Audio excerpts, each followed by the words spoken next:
journal. Bénédicte Kanda. Madame, Monsieur, bonjour et merci de nous rejoindre pour le journal. Voici les titres. Adapter l'inspection générale d'État aux nouvelles normes et aux bonnes pratiques communautaires et internationales en matière de contrôle et d'audit. Voilà entre autres décisions prises hier au Conseil des ministres. Le compte rendu des travaux dans cette édition. 5 milliards de francs CFA, c'est l'enveloppe donnée au Togo par la Banque allemande de développement pour appuyer la décentralisation. La signature d'accords de financement s'est déroulée hier à Lomé. Vous suivrez également dans cette édition le magazine agricole. Odette Pira nous parlera du choix des producteurs de céréales de vendre leur surplus à l'ANSAT. Et puis sport, football, Ligue européenne des champions. Plusieurs clubs prennent de bonnes options dès la première journée des matchs de poule avec de larges scores. Radiolomé.tg.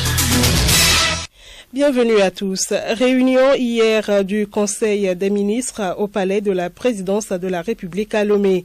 Les travaux présidés par le chef de l'État-fort Essodouna Nyasingbe ont porté sur l'adoption de 3 décrets et d'un projet de loi.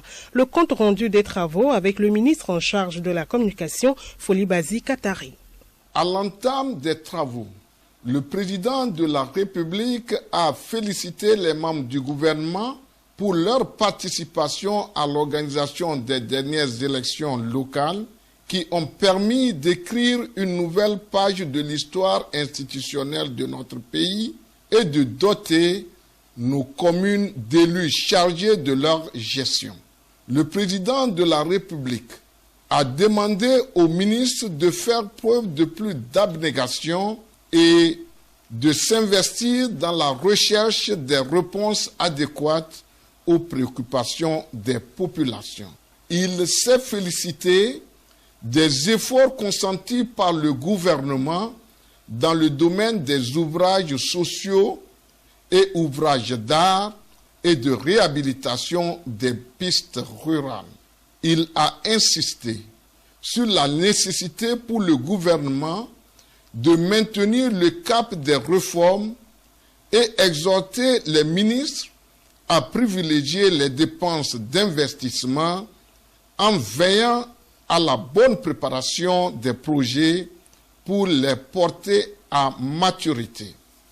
Le président de la République a enfin donné des instructions au ministre chargé de la décentralisation de prendre les dispositions les plus utiles pour rendre opérationnelles les nouvelles communes et de proposer les mécanismes et mesures de facilitation des relations entre les nouveaux organes élus et les représentants du pouvoir central.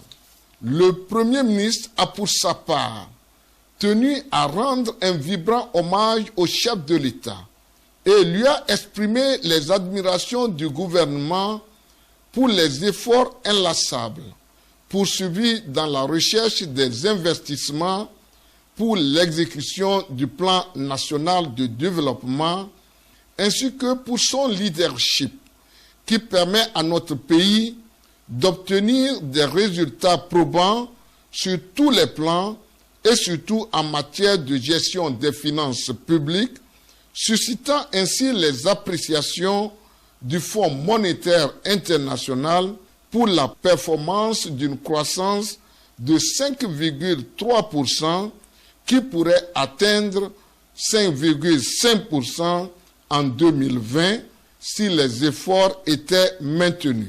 Au cours des travaux, le Conseil a adopté un projet de loi, adopté 3 décrets et abordé des divers.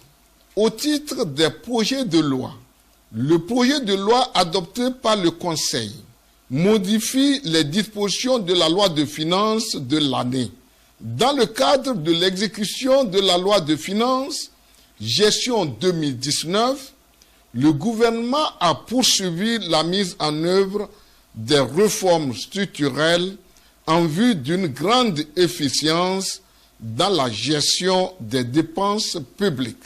De plus, La mise en œuvre du PND a nécessité des modifications de certaines dispositions du Code général des impôts.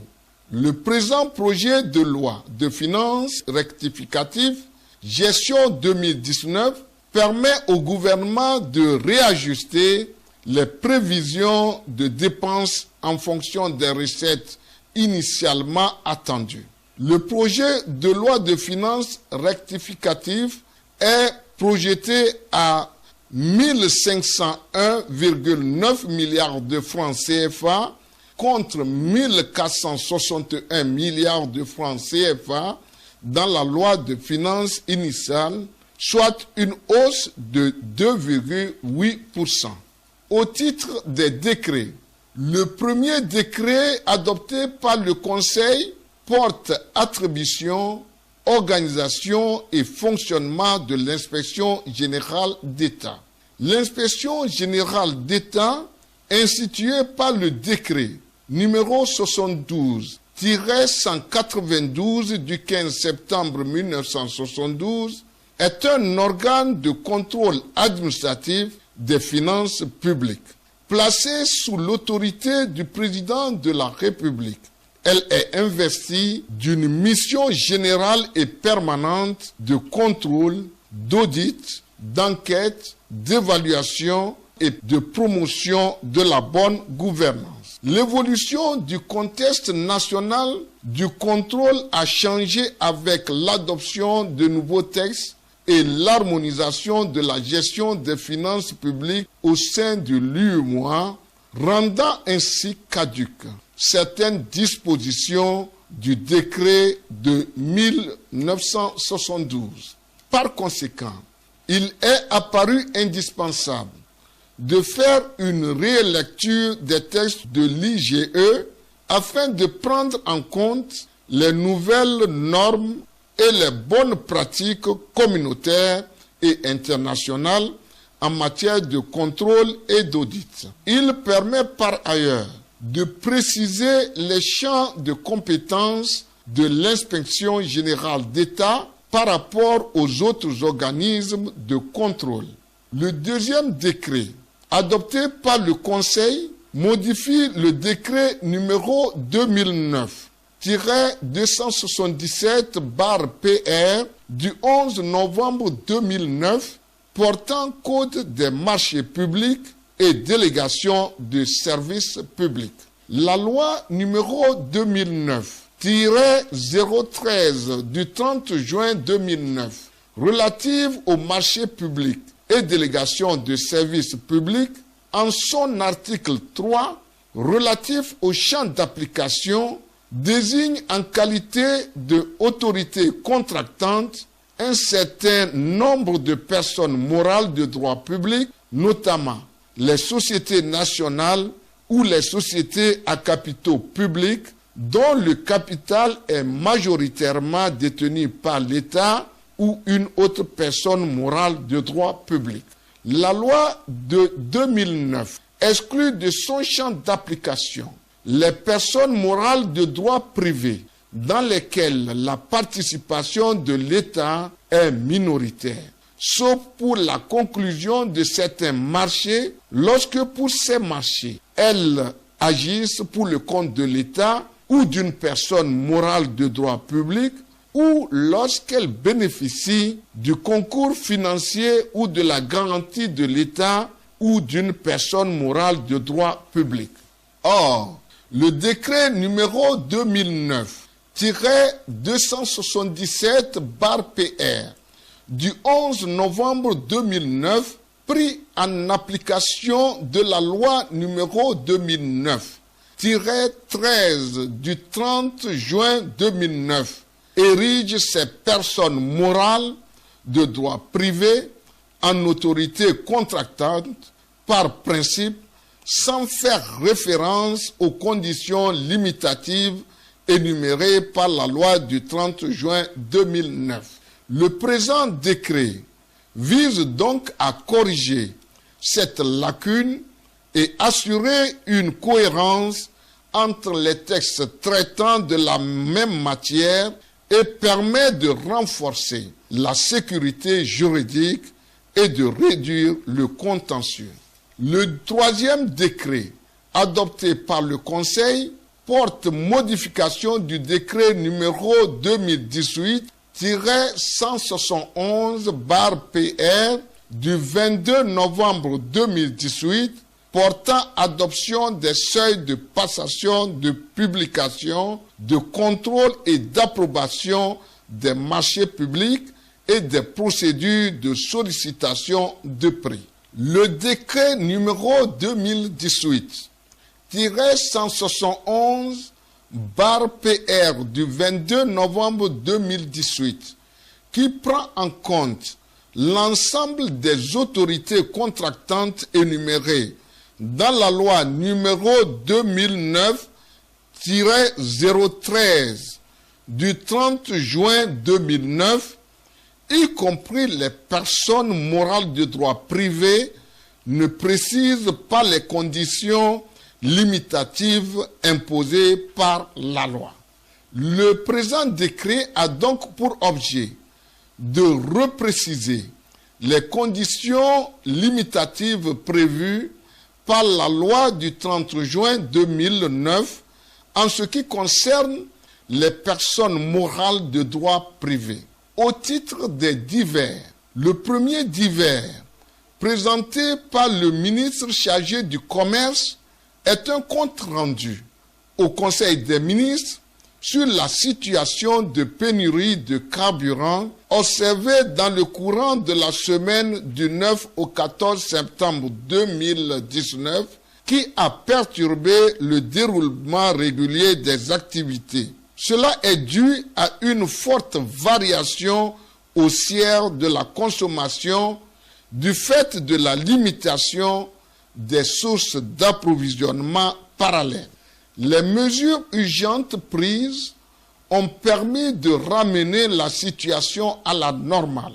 Des instructions sont données pour revoir le mécanisme de gestion des stocks de carburant et pour s'assurer des moyens de stabiliser la situation durablement. Le deuxième divers, présenté par le ministre de l'Enseignement technique, de la formation et de l'insertion professionnelle et le ministre de la fonction publique, du travail, de la réforme administrative et de la protection sociale, est relatif à la rentrée scolaire 2019-2020 qui s'est déroulée d'une manière satisfaisante. Les deux ministres ont fait part au Conseil de la rencontre et des échanges que le Premier ministre a eus le mardi 10 septembre 2019 avec les acteurs et les partenaires du système éducatif afin de jeter un regard rétrospectif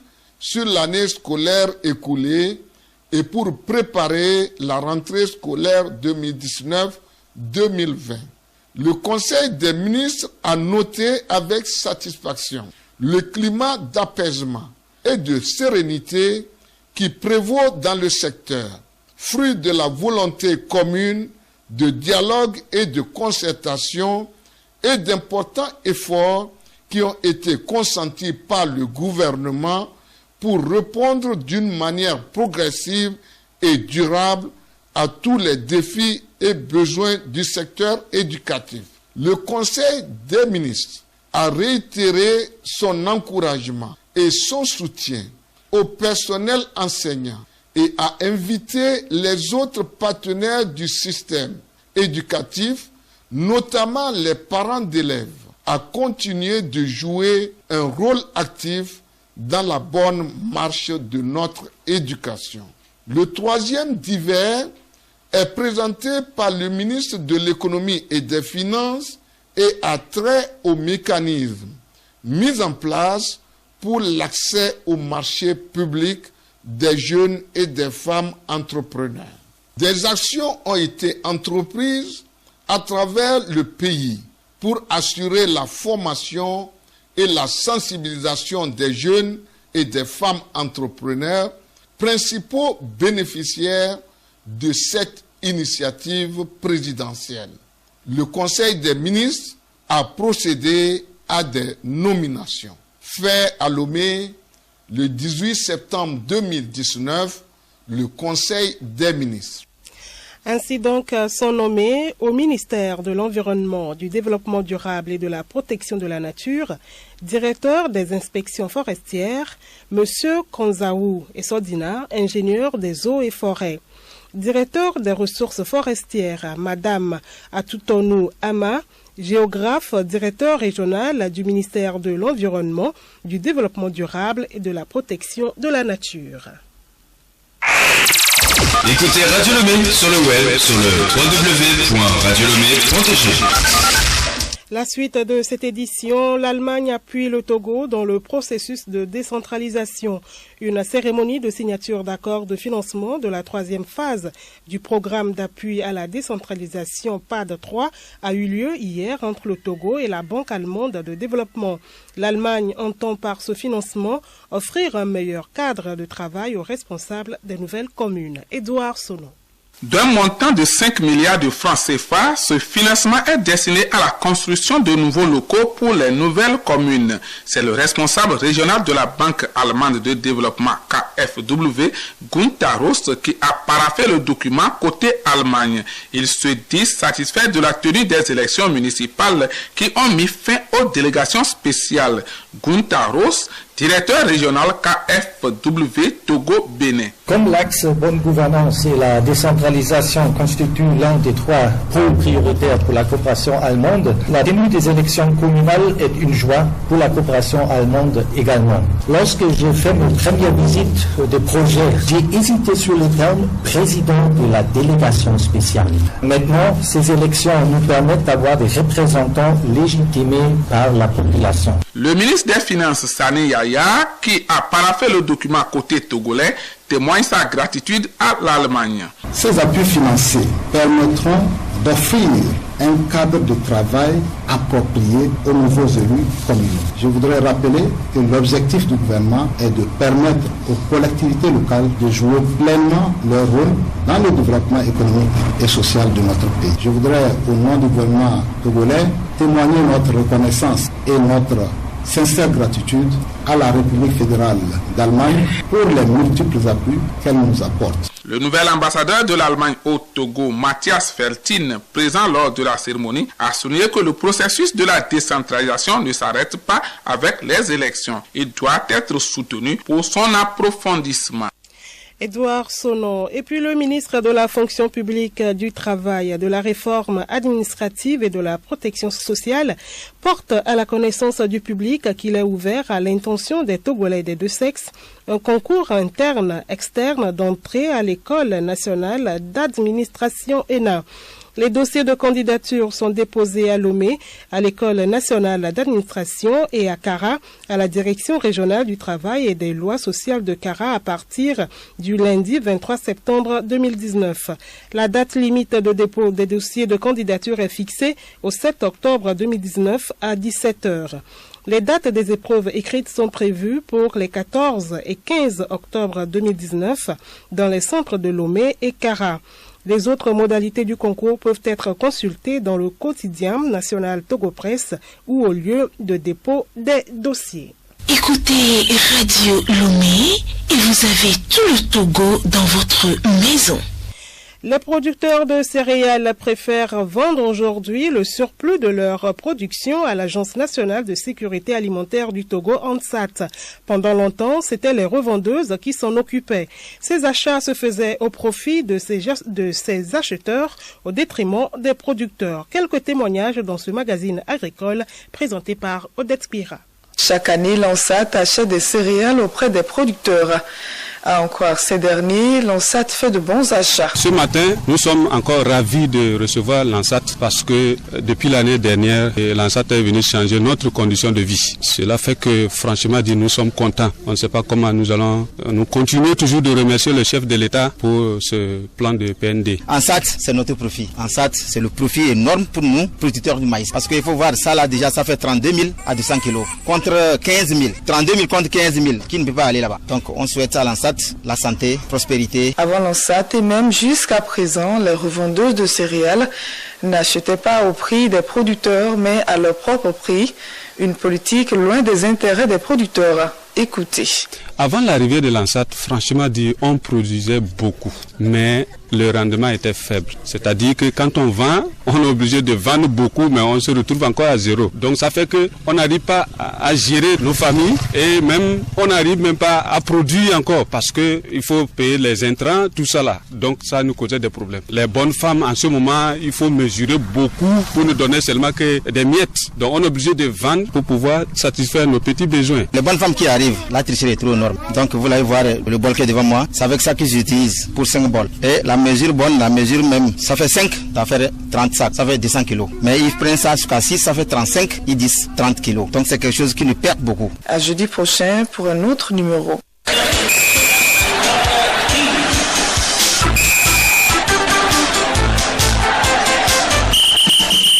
Et puis sport pour terminer, football, démarrage cette semaine de la Ligue européenne des champions. Déjà à l'entame de la compétition, beaucoup de clubs sortent leur grosse artillerie à l'instar du Dynamo Zagreb qui étrille Atalanta 4-0. Yao Kamake. Toujours pour le compte des matchs disputés ce mercredi, le Real Madrid perd lourdement 0-3 devant le PSG. Même score au profit du Bayern Munich face à Étoile Rouge. Man City également, sans faire de cadeau, gagne 3-0 en déplacement Shakhtar. Le FC Lokomotiv l'emporte 2-1 devant Bayer 0-4. Les rencontres Olympiakos, Tottenham et Atlético Madrid Juventus se sont soldées par un score de parité 2 buts partout. Autre score de parité, c'est celui vierge 0-0 entre Bruges et Galatasaray. Retour en page nationale, le championnat national de première division, saison 2019-2020, démarre le 6 octobre prochain. Prenons connaissance des 14 clubs concernés et les conditions de versement des subventions avec Tofil Dandakou. Voici la liste des 14 clubs retenus en D1. ASTK, Maranatha, Sarasport, Gomido, AS de Gopor, Dito, Asco, Bohulesu, AS Otier, Semassi, Ange, Koroki, Ifodia et Unisport. La Fédération togolaise de football demande à ces clubs d'aller à son siège retirer les fiches d'engagement. Il exige de ces clubs également le dépôt auprès de la direction des compétitions de la FTF de leur adresse email au plus tard ce jeudi. Le virement de subventions sera subordonné à la satisfaction des deux exigences. Madame, Monsieur, voilà, ainsi s'achève cette édition. Merci de votre aimable attention. Excellent après-midi à l'écoute de nos programmes. Au revoir.